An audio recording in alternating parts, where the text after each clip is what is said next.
आज हम अपने बॉटनी का लास्ट टॉपिक है, right the difference between growth and development. उसकी बात कर लेते हैं जी। और उसके बाद हम फिर जूलॉजी पोर्शन चैप्टर 5 का स्टार्ट करेंगे। वालेकुम अस्सलाम जी। जो भी साहब ने सलाम किया था, वालेकुम सलाम। तो एक शॉर्ट क्वेश्चन है, आप उसमें अपने पास नोट कर लीजिएगा। हम इस वक्त जो बुक में 129 पेज नंबर पर मौजूद है, ग्रोथ और डेवलपमेंट में difference. The process in which a permanent increase occurs in the body of plant in respect to its size, weight, and volume is called growth. हमारा पौधा अपनी बॉडी के साइज में, वेट में और वॉल्यूम में इजाफा करे। Write the difference between growth and development. Question है जी, write the difference between growth and development. तो अगर पौधा हमारे परमानेंट, आपको याद होगा प्लांट में मेरिस्टेम्स और परमानेंट टिश्यूज, दो तरह के टिश्यूज पाए जाते हैं। तो जो परमानेंट टिश्यूज हैं वो पौधे के साइज, वेट को और वॉल्यूम को बढ़ाते हैं। तो ग्रोथ असल में उसी में इंक्रीज करती है, और ये it is a continuously process. Plant में ये बहुत लंबा प्रोसेस होता है। एनिमल में भी ये कंटिन्यू प्रोसेस होता है, मगर एनिमल में साइज उसका स्पेसिफिक, प्लांट में भी उसका साइज स्पेसिफिक हो जाता है, लेकिन वो अपनी विड्थ में इजाफा करता रहता है। अपने पार्ट्स यानी लीफ फॉलिंग कर ली, फिर नए लीफ बना लिए, वो भी ग्रोथ है। हमारे अंदर ब्लड सेल बन रहे हैं, जिंदगी के एंड तक बनते रहते हैं। उनकी क्वांटिटी कम ज़्यादा हो जाती है, लेकिन फिर भी बनते ज़रूर हैं। इसी तरह कोई कट लग गया है तो स्किन बन रही है। ये सब प्रोसेस ऐसे हैं जो ग्रोथ में शामिल है, और ये कंटिन्यू प्रोसेस है।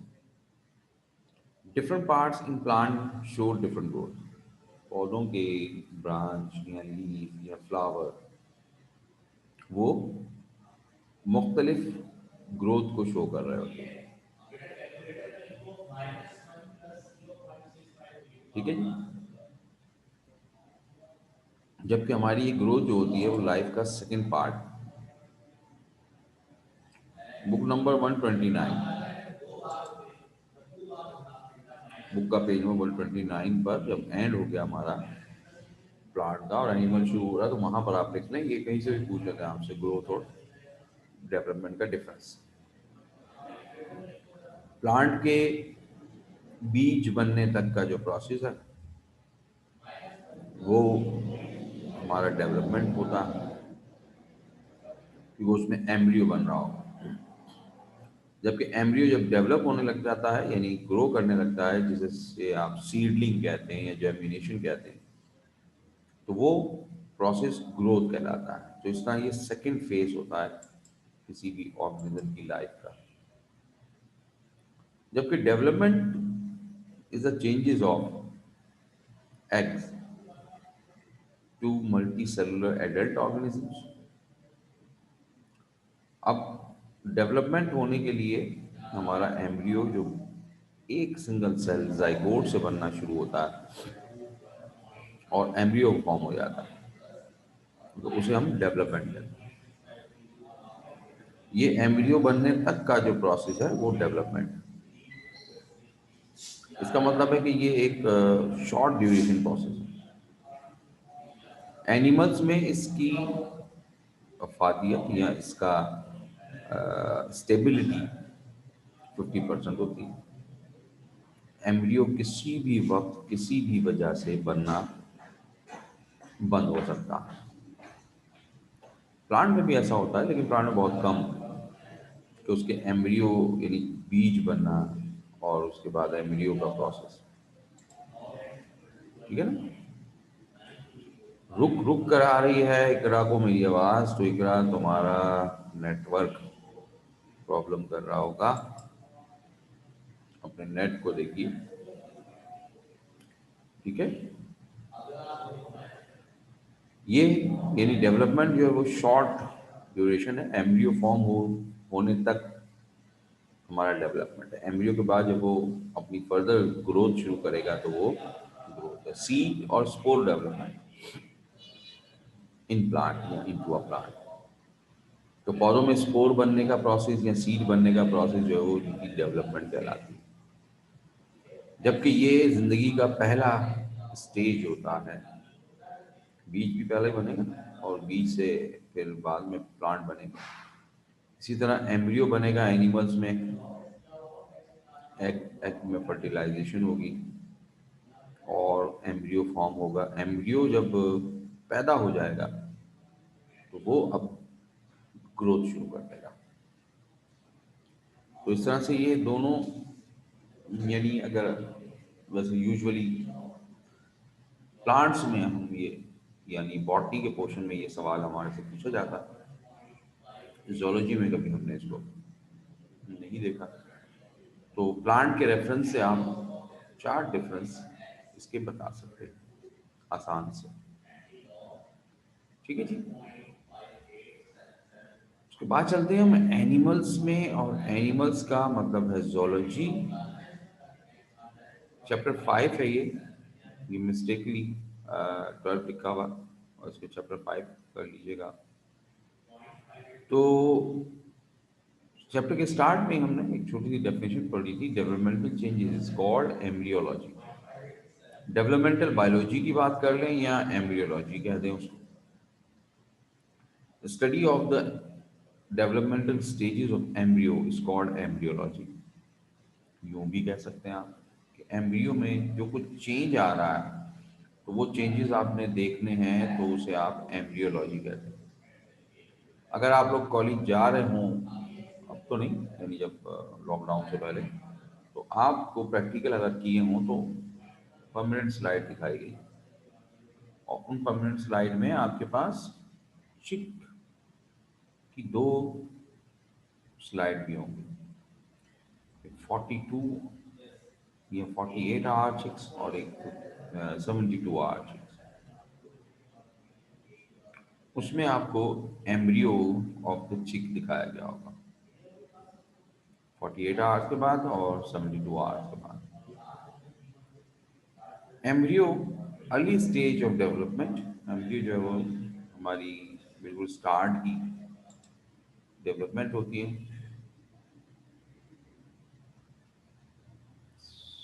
क्या लिखा है? हॉर्स एम्ब्रियो था। आमना ने कहा है कि हॉर्स एम्ब्रियो था। आर्स, हाँ आवर्स था। तो 48 आवर्स और 72 आवर्स चिक था। ठीक है। तो एम्ब्रियो हमारी अर्ली स्टेज ऑफ डेवलपमेंट, पहली स्टेज होती है जो अपने आप को डिस्टिंक्ट चेंज होते होते वो अपनी एक खास शक्ल बना लेगा। तो दैट इज कॉल्ड एम्ब्रियो। पूरी एम्ब्रियोलॉजी हमारे कुरान में आपको आयत में नजर आ जाती है, जिसके हम जिक्र करते हैं अभी पेज नेक्स्ट 130 पर। लेकिन उससे पहले एक शॉर्ट क्वेश्चन है जो आपको देंगे, फिर आगे चलेंगे। Zygote is the foundation cell of new organism. Zygote कब बनता है? और बच्चों को पता है, हमने पढ़ा था कि जनाब स्पर्म और ओवा, ठीक है ना, और ओवा को आकर स्पर्म फर्टिलाइज करता है। और फर्टिलाइज का मतलब है कि ये अपना न्यूक्लियस ओवा में एंट्री कर देता है। और फिर ये दो न्यूक्लियाई आपस में फ्यूज हो जाते हैं। इस स्टेज को हम जाइगोट का नाम देते हैं। इस जाइगोट में दोनों के दोनों न्यूक्लियाई मौजूद हैं और अब एग या ओवा अपने आप को डेवलपमेंट करने लगेगा, डिवीजन करेगा, वो भी हम देखते हैं। 129 पे नीचे एक देखिएगा चार्ट बना हुआ छोटा सा, प्रोसेस ऑफ डेवलपमेंट। यहाँ पर एक क्वेश्चन हमसे पूछा जाता है शॉर्ट में, जूलॉजी में, और उसका नाम है, क्वेश्चन हम लिख लेते हैं, draw a chart draw a chart to show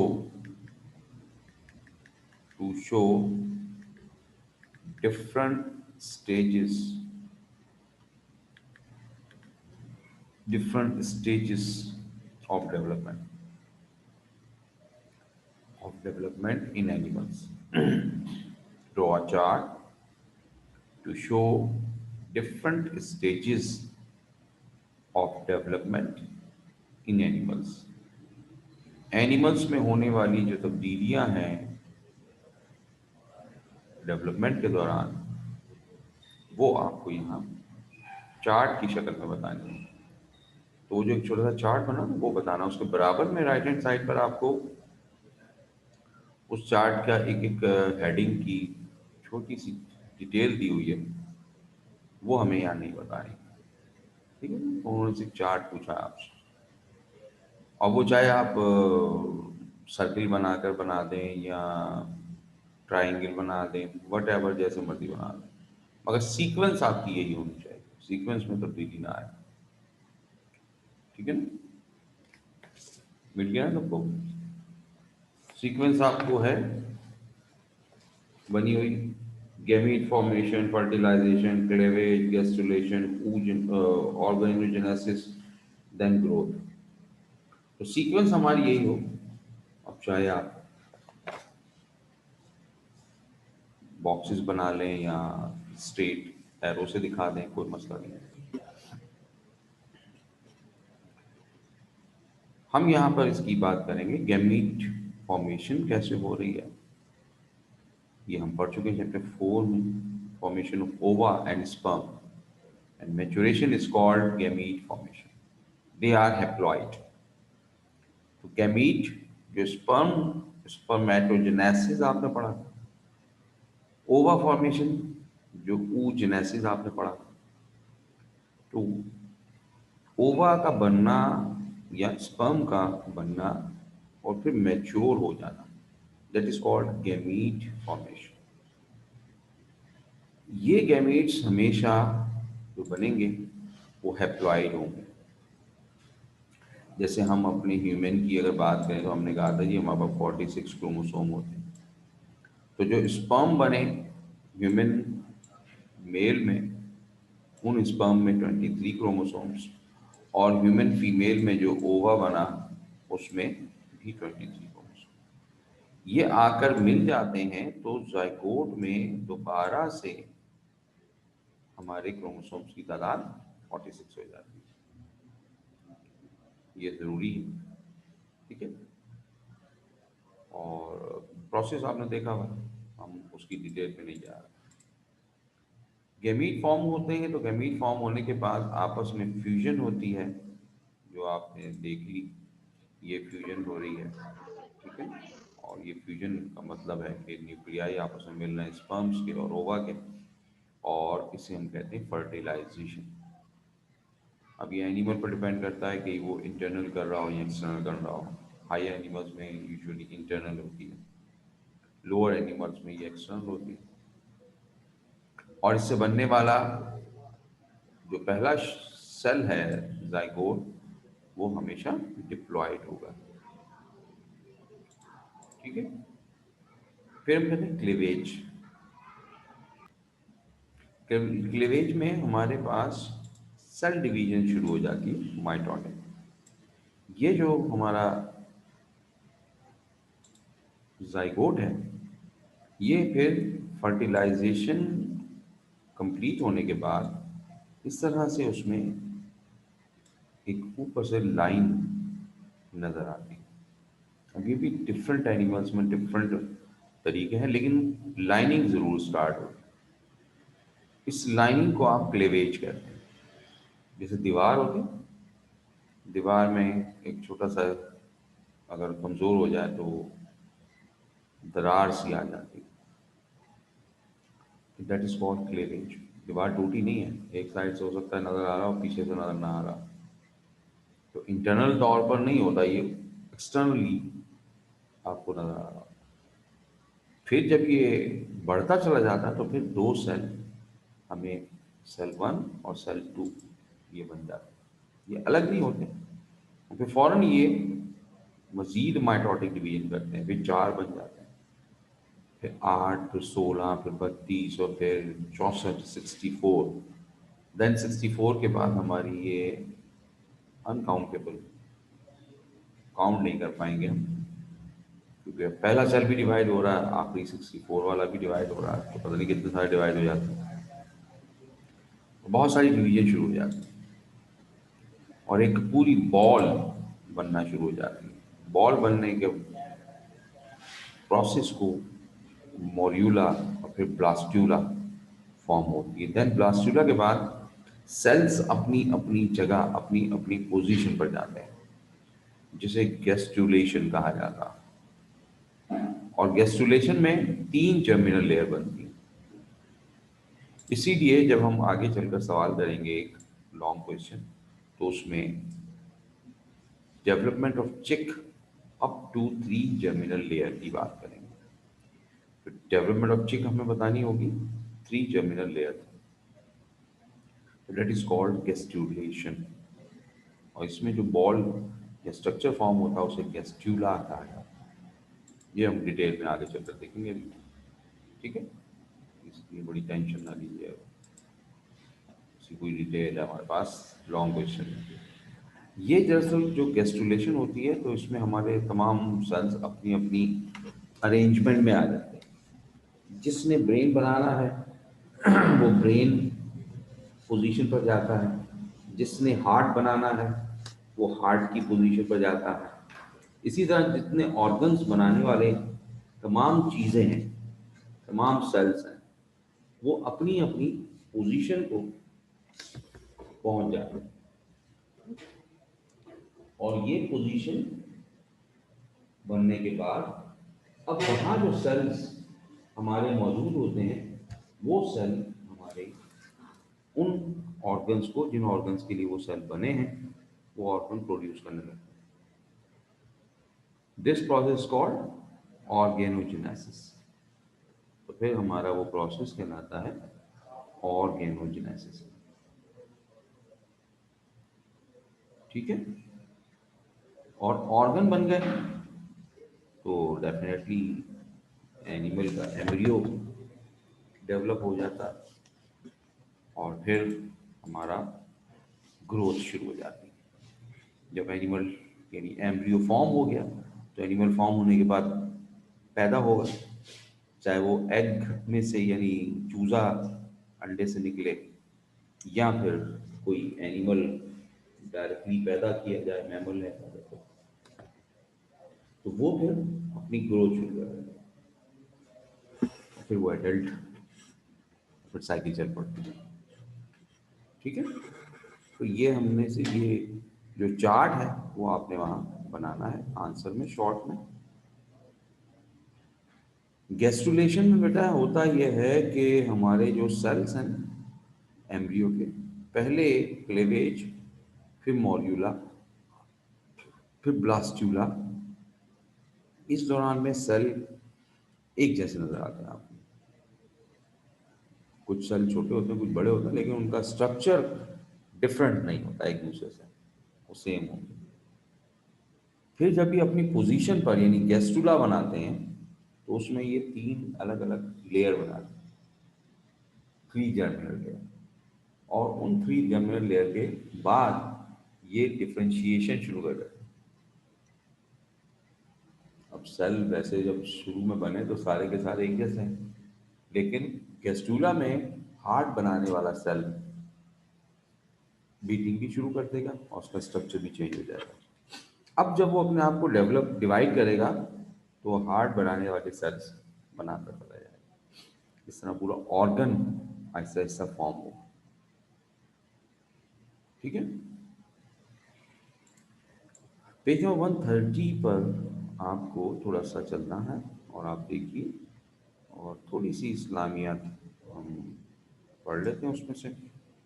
ठीक है, वैसे भी हम पढ़ते रहते हैं इस्लामिक बायो में भी, है ना, और थोड़ी सी ऑनलाइन भी पढ़ लेते हैं। इसमें हमारी पूरी ह्यूमन की या एनिमल की बात करते हैं, बेशक ह्यूमन है या यहाँ पर जिक्र किया गया, और उसकी पूरी की पूरी हमारी एम्ब्रियोलॉजी अल्लाह ताला ने सूरह अल मोमिनून, जिसका नंबर है 23, और आया नंबर 12 से लेकर 15 तक उसको पूरी डिफाइन किया। एक एक बात जो आज हम उसको देखते हैं अपने बायो में। ठीक है,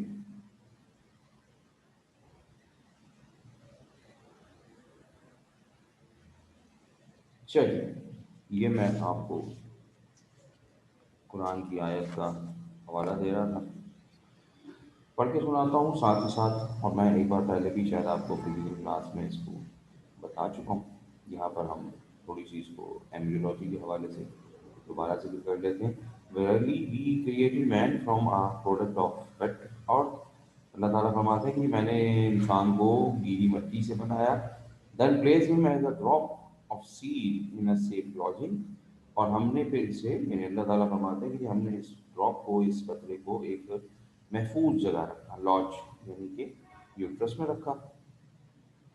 then fashioned we the drop a cloth, और फिर इस कतरे को हमने क्लॉथ, क्लॉथ कहते हैं उनका लोथड़ा जिसे कहते हैं ना उर्दू में, बेहंगम सी चीज़, जिसको कहते हैं ना शक्ल सूरत वाजे ना हो, क्लियर ना हो कि क्या चीज़ है, तो एक क्लॉथ बनाया। ठीक, फिर then fashioned we the cloth a little lump, फिर उस क्लॉथ को, उस लोथड़े को एक लंप की शक्ल दी, लंबूतरी सी, लॉन्ग सी, थोड़ी सी एलोंगेटेड सी। Then fashioned with a little lump to the bone, और फिर हमने बोन बनाई। इसका मतलब सबसे पहले हड्डियाँ बनती हैं, और हम डेवलपमेंट ऑफ चिक देखेंगे तो उसमें सबसे पहले हमें हड्डियाँ नजर आएंगी। Then clothing the bone with flesh, और फिर हड्डियों पर गोश्त चढ़ाया। And then produce it as another creation, और फिर पैदा किया, जो कि एक क्रिएशन है हमारी।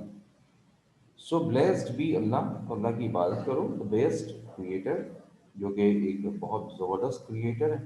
देन लो आफ्टर दैट ये श्योरली डाई, और फिर आखिर तुमने मरना। अल्लाह ताला ने जहाँ भी कहीं जन्नत का जिक्र किया है वहाँ दोज़ख का भी किया है, या दोज़ख का किया है तो फिर जन्नत का किया है, बुराई का किया है तो नेकी का किया है। इसी तरह ज़िंदगी का किया तो मौत का भी किया, मौत का किया तो ज़िंदगी का किया। अल्लाह ताला आपको बताना चाहता है, जताना चाहता है कि देख लो तुम मरोगे, मेरे पास ही आओगे। अल्लाह हमें इस चीज़ से बचाए कि जो पहले की कौमें कहती थी, जिन पर अज़ाब भी अल्लाह नाज़िल हुआ। कुरान में अल्लाह ताला ने कई बार उन कौमों का जिक्र भी किया, नाउज़ुबिल्लाह, जो कहती थी कि जी हम मरने के बाद तो मट्टी में मर जाएंगे, मट्टी हो जाएंगे, तो हमारा क्या होगा, कौन क्या करेगा हमारा। लेकिन ऐसा नहीं होगा। अल्लाह ने हमें, जब हम नहीं थे, हमारा वजूद ही नहीं था, कब पैदा किया, और जब तो वजूद है ना, तो अब इसे तो दोबारा रीफॉर्म करना कौन सा मसला अल्लाह के लिए। और फिर क़यामत के दिन एक एक हिसाब किताब हमें देना है जो कुछ हम यहाँ करते हैं। इसीलिए अल्लाह ने इस्लाम जो बनाया है हमारे मज़हब को, उसमें इंसानियत का ही मज़हब है। ये कोई मतलब सिर्फ मुसलमानों के लिए नहीं है कि मुसलमान बस एक दूसरे पर रहम करें, अगर मुसलमान पड़ोसी है तो मुसलमान पड़ोसी पर रहम करें, नहीं, एक गैर मुस्लिम पर भी वो इंसान हो या कोई एनिमल या कोई प्लांट ही क्यों ना हो, आपको उस पर भी रहम करना चाहिए। डॉग या कुत्ता एक हमारे लिए नापाक चीज़ है, हमें भी मना किया है कि इसको ना रखें अपने पास, ना पालें, ना इसको हाथ लगाएं। वो बायोलॉजिकली प्रूव्ड है कि वो नापाक है, उसमें बहुत से बैक्टीरियाज होते हैं। लेकिन अगर वो भी किसी रास्ते में आपको बेचारा मुसीबत में भूखा प्यासा या किसी चीज़ में फंसा हुआ नजर आ जाए, तो आप उसकी भी मदद करें।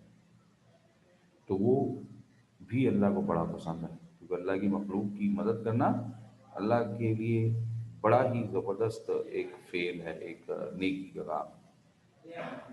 एक इवन चूंटी को भी बिला वजह मार देना हमारे लिए गुनाह का सबब बन सकता है। मतलब वजह है, कोई काट रही हो, आपको कुछ कह रही है, तो भाई चलो मार दिया, लेकिन अब वो कुछ कह भी नहीं रही और आपने उसको मार दिया, तो ये नहीं। ठीक है जी। तो ऐसा हमें होना चाहिए कि हम हर इंसान की भी, चाहे वो किसी भी मज़हब से हो, किसी भी मसलक से हो, बेशक काफिर हो, हमें उससे कोई परवाह नहीं है, क्योंकि इस्लाम इंसानियत है। और नबी पाक सल्लल्लाहु अलैहि वसल्लम का हुस्न सलूक ही तो था जो काफिरों को भी मुसलमान बनने पर मजबूर कर देता था। तो हम भी अगर काफिर को काफिर कहने और उससे नफरत करने लग जाए, तो वो फिर मुसलमान तो नहीं बनेंगे।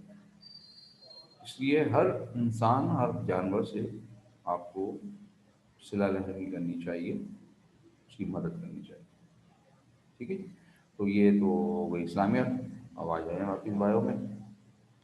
बायो में वापस आते हैं जी, डेवलपमेंट ऑफ चिक्स की बात करते हैं। और डेवलपमेंट ऑफ चिक में हमारा एक लॉन्ग क्वेश्चन बनेगा, उससे पहले हमारा स्ट्रक्चर ऑफ हैंड्स हमें देखना होगा।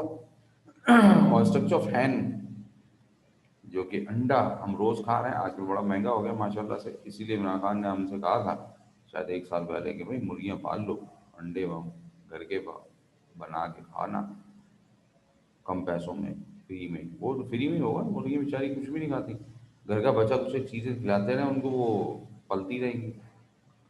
लेकिन हम ऐसा नहीं करते, हम आजकल वो फॉर्म का अंडा 17-18 रुपए का ले रहे हैं। ठीक है जी। तो स्ट्रक्चर ऑफ हैंड्स में हम बात करते हैं कि the egg of hen is polylecithal. Polylecithal का मतलब होता है लार्ज क्वांटिटी ऑफ एग, जिसमें यॉक की क्वांटिटी ज़्यादा हो। अब हमारा जो, जैसे लाइक फिशेस हैं, या हमारा ये है एम्फीबियंस हैं, तो उनमें यॉक की क्वांटिटी कम होती है। ठीक है। और हमारा जो बर्ड्स हैं या रेप्टाइल्स हैं, उनमें यॉक की क्वांटिटी ज़्यादा होती है। अब ये हमारे पास है जी एग का स्ट्रक्चर। तो इसे हम एक एक स्ट्रक्चर को आपके सामने रख देते हैं। पहली चीज़, it is elliptical in shape. Elliptical shape का मतलब होता है जनाब with one end a bit broader than the other. तो इसका ये वाला पोर्शन आपको नजर आ रहा, ये थोड़ा सा ब्रॉड है, और ये पोर्शन थोड़ा सा पॉइंटेड है। पॉइंटेड नहीं बनेगा, नोक नहीं बनेगी, लेकिन थोड़ा सा छोटा होगा। तो इस शेप को एलिप्टिकल शेप कहा जाता है। यूजुअली जो नॉर्मल एग है एवरेज, वो 4 सेंटीमीटर ब्रॉड होता है और 6 सेंटीमीटर लॉन्ग होता है। और इस पर या तो वाइट कलर का या फिर ब्राउन पोरस। अगर फार्मी मुर्गी का अंडा है तो वो सफ़ेद रंग की शेल होगा उसके ऊपर, और अगर हमारी देसी मुर्गी है तो उसमें ब्राउनिश कलर का शेल होगा। लेकिन दोनों सूरतों में शेल प्रोटीनियस कैलकेरियस होगा, कैल्शियम कार्बोनेट का बना, और साथ ही साथ वो पोरस भी होगा। आप गौर से देखिएगा उसको, तो यानी उससे देख लें, हमारे जो लेंस होता है कोई छोटा मोटा आपके पास, उससे देखें तो ये एग शेल जो होगा, ये बारीक बारीक से सुराख, इसके ऊपर जो है वो क्यूटिकल की लेयर होती है, जो हमें यूजुअली जिस पे पोर मौजूद है। ठीक है ना, शेल के ऊपरी हिस्से। उसके बाद हम बात करते हैं कि शेल के नीचे क्या है। Beneath the shell a thin but tough whitish two layer shell membrane separated at the broader end of the egg to enclose an air filled space. इसके नीचे जो है वो हमारे पास फौरन ही एक और लेयर नज़र आ जाती है, ये जो ब्लू सी है जिसको मैं अब रेड कर देता हूँ, ये वाली लेयर। अगर आप अंडा बॉयल करते हैं तो आपको ये लेयर भी नज़र आती है ना, शेल काटते हैं ऊपर से, साथ में एक और नीचे लेयर नज़र आती है मेम्ब्रेनस। और अगर आप विदाउट बॉयल इसको फ्राई वगैरह करने के लिए तोड़ते हैं तो वो शेल के साथ चिपकी होती है। तो उसमें ब्रॉडर साइड पर हमें एक एरिया नज़र आता है। अगर आपने बॉयल अंडा खाते हैं तो आपने देखा होगा एक साइड पे ना थोड़ा सा ग्रूव सा नज़र आता है, आपको चपटा सा नज़र आता है हिस्सा, वो हिस्सा ये है। इसे हम एयर सेल या एयर फिल्ड स्पेस कहते हैं। यहाँ पर थोड़ी सी हवा भरी होती है ताकि भाई कोई भी, आप लोग तो केमिस्ट्री माशाल्लाह बड़ी अच्छी आप लोग पढ़ते हैं, तो आपको मालूम होगा कि अगर हम किसी लिक्विड को या किसी गैस को एक सिलेंडर में बंद करते हैं फुल, तो वो अगर ज़्यादा उसकी मूवमेंट हो गई तो उसकी काइनेटिक एनर्जी बड़ी तेज़ हो जाएगी और वो दीवारों से टकरा कर उस सिलेंडर को बर्स्ट कर सकती है, फाड़ सकती है। तो यहाँ पर भी ये गैस इसलिए भरी हुई है, हवा, ताकि ये जो लिक्विड है अंदर, एल्बुमिन सफ़ेदी जिसे आप कहते हैं, वो फुल फिल्ड होता है ना, तो वो जब प्रेशर लगाए तो वो अंडे के शेल को तोड़ डाले। ये हवा उसके प्रेशर को थोड़ा सा कम कर देती है। ठीक है जी। इसके बाद हम बात करते हैं शेल मेम्ब्रेन के नीचे ही albumin present which surround the ovum properly. ये हमारे पास जो सफ़ेदी जिसको आप कहते हैं एल्बुमिन, वो नज़र आता है हमें। यूजुअली हमें इस तरह से दो लेयर नज़र नहीं आएगी, लेकिन होती इसमें दो लेयर है। जो जर्दी के साइड पर है यानी इनर साइड है वो थोड़ी थिक होती है, ज़रा गाढ़ा होगा, और जो बाहर की साइड पर होती है यानी शेल के साइड, तो वो थोड़ी सी थिन होती है यानी कि लिक्विड होती दोनों ट्रांसपेरेंट है और हमें अंडे को तोड़ने या अंडे को बॉयल करते वक्त ये नज़र नहीं आएंगे, लेकिन हम उसे बाद में या पहले अगर टीएस करके इसको देखेंगे तो नजर आ जाएगी। Some part of the albumin form a pair of spirally twisted spring-like calza, which keep the yolk central in the egg. अब हमें जो एल्बुमिन है उसमें से कुछ पार्ट वो क्या हो जाता है, वो इस तरह से स्प्रिंग लाइक स्ट्रक्चर दोनों बोथ साइड बनाता है। एक साइड उसकी शेल की मेम्ब्रेन से अटैच है, दूसरी जर्दी या यॉक के साथ। इस तरह इसने भी अटैच किया। तो इसने क्या किया, काल्जा ने हमारे इस एग को, जो उसका यॉक है, उसको सेंट्रलाइज कर दिया कि दीवार से कहीं टकरा ना जाए। टकराएगा तो टूटने का चांस है, और यही वो जगह है जहाँ से चिक बनेगा। ठीक है। ये भी है, जब आप अगर अंडा फ्राई करना आपने होता है तो आप उसको आराम से तोड़िएगा। ये आप एक्सपीरियंस कर सकते हैं। आराम से उसको तोड़ें और आराम से अंडे को बाहर निकालें, तो आपको जर्दी के साथ ही चिपकी हुई हल्की सी डार्क वाइट कलर की थ्रेड लाइक स्ट्रक्चर नज़र आ जाएगा। चूँकि वो जर्दी फिर सेंट्रलाइज नहीं रहती, लेकिन वो एक में भी पोर्शन नीचे चला जाए, एक ऊपर आ जाए, मगर वो आपको नज़र आ सकता है। ठीक है। अच्छा जी, उसके बाद हम बात करते हैं yolk is covered by the transparent vitelline membrane which keep the yolk separate from the albumin. अब एक लेयर और नज़र आती है हमें, उसे हम विटिलाइन मेम्ब्रेन कहते हैं। ये मेम्ब्रेन हमें अंडे को तोड़ते हुए, फ्राई करते हुए नज़र नहीं आएगी। इसने असल में जर्दी को पैक किया हुआ, ये ऊपर एक कवरिंग है ताकि जर्दी yolk एक जगह रहे और वो मिक्सअप ना हो जाए विद द एल्बुमिन। तो ये उसको पैक करके रख लिया। इसके बाद हम देखते हैं तो जो protoplasm is restricted to a small area called blastodisc or germinal layer. यहाँ पर हमारी ये जो छोटा सा आपको पॉइंट नजर आ रहा है रेडिश कलर का। इसको हम जर्मिनल डिस्क या जर्मिनल लेयर या ब्लास्टोडिस्क कहते हैं। ये क्या है? ये फर्टिलाइज्ड एग में हमें नजर आता है।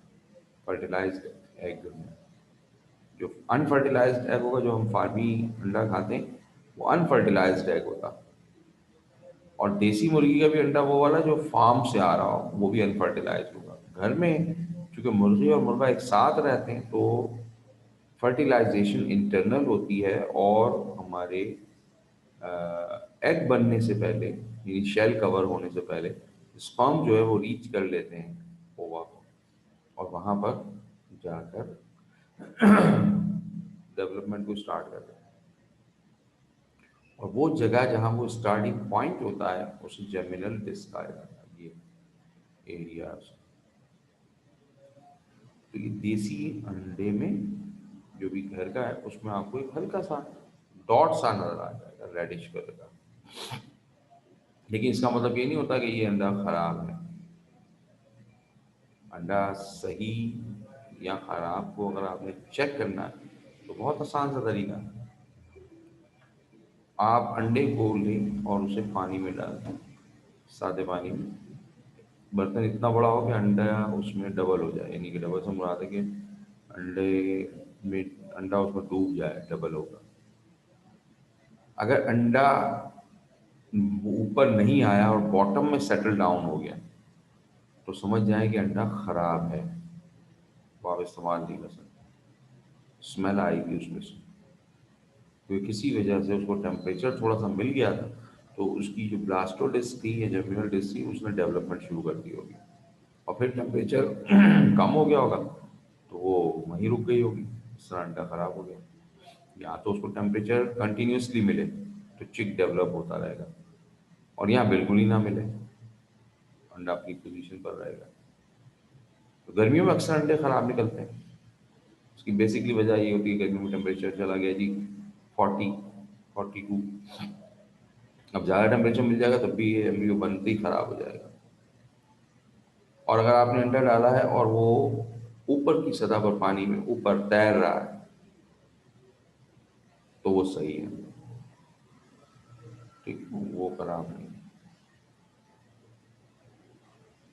इसी तरह से हम बात करते हैं जी मजीद, रेस्ट ऑफ द यॉक, यानी जो ये बकिया हिस्सा है अंडे के यॉक का, वो ड्यूट्रोप्लाज्म कहलाता है। और ये पूरा का पूरा फूड मटेरियल है। इसमें भी दो लेयर हमें नजर आती है यॉक में, वाइट और येलो यॉक। येलो यॉक बहुत ज्यादा होता है, वाइट यॉक की थोड़ी सी लेयर्स बनी होती हैं अलग अलग। ये इसमें हमें कच्चे अंडे में नजर नहीं आएगी। अगर बॉयल आप अंडा करके जर्दी का टीएस करेंगे, तो उसमें आपको वाइट यॉक के लेयर नजर आ जाए। बॉयल सही से होना चाहिए, अच्छा बॉयल, जल्दी पूरी परफेक्टली बॉयल हो जाए, तो उसमें आपको यॉक, वाइट यॉक नजर आएगी, लेकिन बहुत बारीक बारीक सी। ठीक है। The ovum is release from the ovary in its pre mature form, the primary oocyte। तो जब ओवरी से ओवा निकलता है, तो उसे प्राइमरी oocyte कहा जाता है। वो प्री मेच्योर होता है, उस पर शेल नहीं होता, वो भी एग में एल्बुमिन भी नहीं होता। लेकिन जब वो act in form of secondary oocyte is immediately sucked up by the oviduct. जैसे ही वो सेकेंडरी oocyte में कन्वर्ट होता है, वो ओविडक्ट में चला जाता है। ओविडक्ट में जाते ही उसकी पहली काम फर्टिलाइजेशन। तो वहाँ अगर स्पर्म अवेलेबल हैं, तो वो उसको फर्टिलाइज कर देंगे, और देन उसके ऊपर एल्बुमिन आ जाएगा, और फिर उसके ऊपर मेम्ब्रेनस, और फिर देन आखिरी जो स्टेज होगी ओविडक्ट में गुजरते हुए, तो शेल फॉर्मेशन होगी। अगर आप किसी ऐसी मुर्गी को ज़िबा कर लें जो अंडे देने वाली है, तो उसमें आपको कच्चे अंडे नज़र आ जाएंगे, और वो ऐसे ही होंगे छोटे से जर्दी की तरह। तो सेकेंडरी oocyte जो होता है उसमें जर्दी बन जाती है। ठीक है। तो ये स्ट्रक्चर हमने भी डिस्कस किया है। अब इसके बाद हमारी जनाब long question, development of chick up to 3 generation. आपसे पूछा जाता है, सवाल नोट कर लीजिए, describe the development of chick up to 3 germinal layer, up to 3 germinal layers। ठीक है, इसके लिए हम पहले एक छोटी सी वीडियो आपको शेयर कर रहे हैं, वो पहले देखें और उसके बाद फिर हम फर्टिलाइजेशन कर सकते हैं। ठीक है, तो मैं आपको शेयर कर देता हूँ और मैं भी आपके साथ इसे देखूंगा और आपको साथ ही बताता भी जाऊंगा साथ साथ। ठीक है,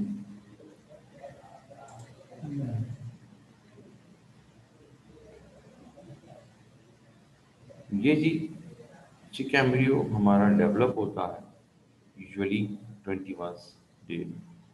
सबसे पहले फर्स्ट डे जर्मिनल डिस्क, ये वो पार्ट है जो हमारी किस पर, ये पूरा यॉक है और यॉक का वो पॉइंट, वो हिस्सा जिसको आपने जर्मिनल डिस्क कहा, वहां पर ही हमारी चिक की डेवलपमेंट शुरू होती है।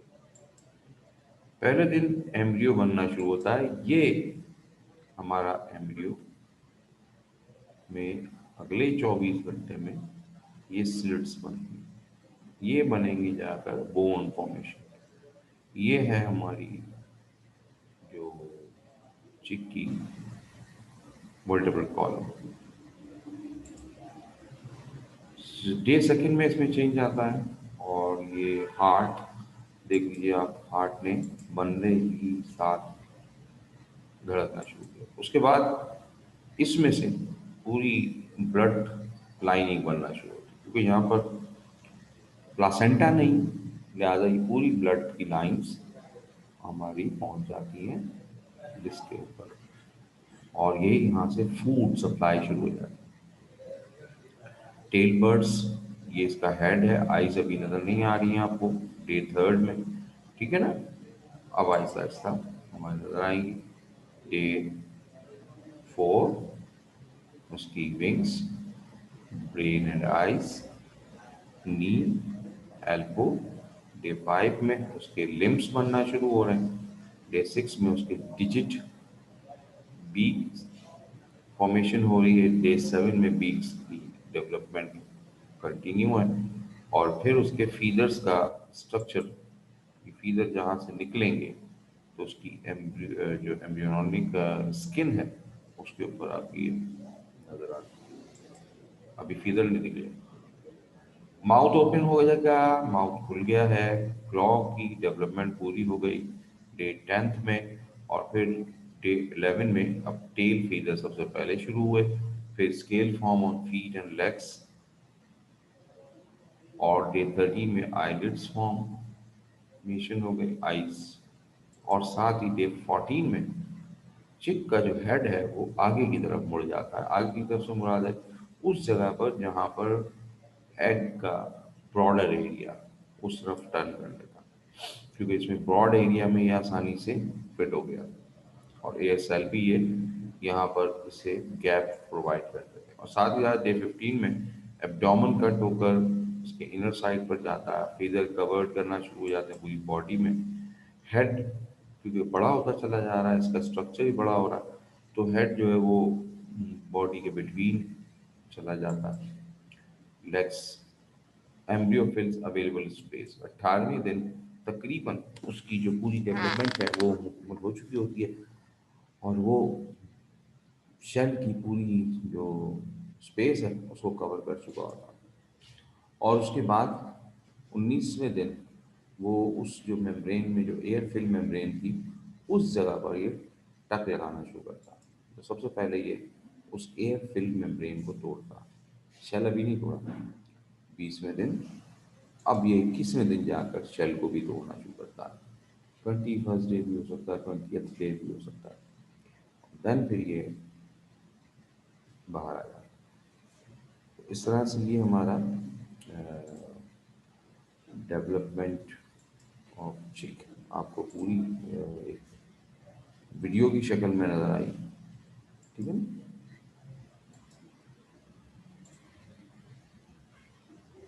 अब यही डेवलपमेंट ऑफ चिक जो है वो आपने पूरी डिटेल के साथ देखनी है, और जो हमारा एक्चुअल जो पोजीशन आएगी वो गेस्टुलेशन पर अब बहुत बात करना है।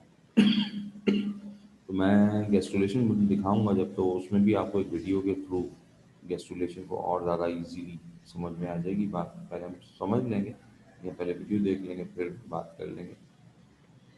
फर्टिलाइजेशन की बात आज भी हम कर लेते हैं। It is the process of fusion of sperm and ओवा, आपको मालूम है, और फिर सिंगल डिप्लॉयड जाइगोट बन जाता है। हैन में बात करें तो फर्टिलाइजेशन इंटरनल होती है, take place inside the interior part of the oviduct. Oviduct के बिल्कुल स्टार्ट वाले पॉइंट में जहाँ से वो ओवरी से अटैच है, वहाँ पर स्पर्म पहुँचते हैं और फर्टिलाइजेशन को मुकम्मल करते हैं। During it course down the oviduct the albumin is deposited. जैसे जैसे वो आगे बढ़ता है सबसे पहले एल्बुमिन उसको कवर करता है, and shell membrane are form around it, और फिर उसके बाद शेल मेम्ब्रेन बनती चले जाती है। तो ओविडक्ट के आखिरी हिस्से पर आकर जब ले डाउन होना है, अगले 22 घंटे आमतौर पे इस प्रोसेस में लग जाते हैं, और फिर 22 घंटों के बाद फर्टिलाइज्ड एग जो है वो बॉडी से बाहर लेड आउट कर दिया जाता है। ठीक है, तो इस तरह से हमारी चिक की जो पहला स्टेज है फर्टिलाइजेशन का वो मुकम्मल होता है। तो जब थ्री जेमिनल लेयर की आप बात करेंगे तो फर्टिलाइजेशन से शुरू करेंगे। एग का थोड़ा सा एक लाइन दो लाइन आप लिख सकते हैं, लेकिन एग का पूरा स्ट्रक्चर हमने यहाँ नहीं लिखना। ठीक है, हम शुरू करेंगे फर्टिलाइजेशन से। उसके बाद हमारी ये जो हम क्लेवेज की बात करते हैं आपसे, लेकिन टाइम देखें क्या, टाइम तकरीबन नहीं है, फिर बाद मज़ा नहीं आएगा। कोई टॉपिक को आराम से करना ज़्यादा आसान रहता है। ठीक है, तो आज तक के लिए इतना ही काफ़ी है, और कल फिर हम आगे बढ़ेंगे। कल से मुराद है अगली क्लास में, और जो कोई क्वेश्चन पूछना चाहता है वो क्वेश्चन पूछ ले, और जो जानना चाहता है उसको मेरी तरफ से दुआओं के साथ कि अल्लाह ताला आने वाले वक्तों में उन्हें खैर खैरियत से रखे, हर बीमारी से हर गुनाह से दूर रखें, और हम अगले हफ्ते उनसे मुलाकात करें। ठीक है जी, तो उनके लिए अल्लाह हाफिज़। बाकी जो सवाल पूछ रहे हैं तो वो जल्दी से पूछ लें। आयशा ने कहा सर का क्या मतलब भाई, मैं मौजूद हूँ, अभी जिंदा हूँ अल्हम्दुलिल्लाह। बोलो क्या कहना चाह रहे हो? अरे राइट कर दिया करो बच्चे, पढ़ाते पढ़ाते अगर मैं मिस करूँगा तो मैसेज सुबह पढ़ ही लेता हूँ ना। जी आयशा बोलें जल्दी से, 8:30 हो गए। आप हम टेस्ट पेपर बनाना कर दिया, प्लीज तुम सॉल्व कर दिया है क्या? बस आयशा क्या लिख रही हो बच्चे? हाँ एंड कर दिया मैंने अभी। आप हम टेस्ट पेपर बना कर दें प्लीज, तुम सॉल्व कर दिया। अच्छा कुछ सही से लिख दो, अल्लाह माफ़ करे तुमने कौन सी लैंग्वेज में लिख दिया ये।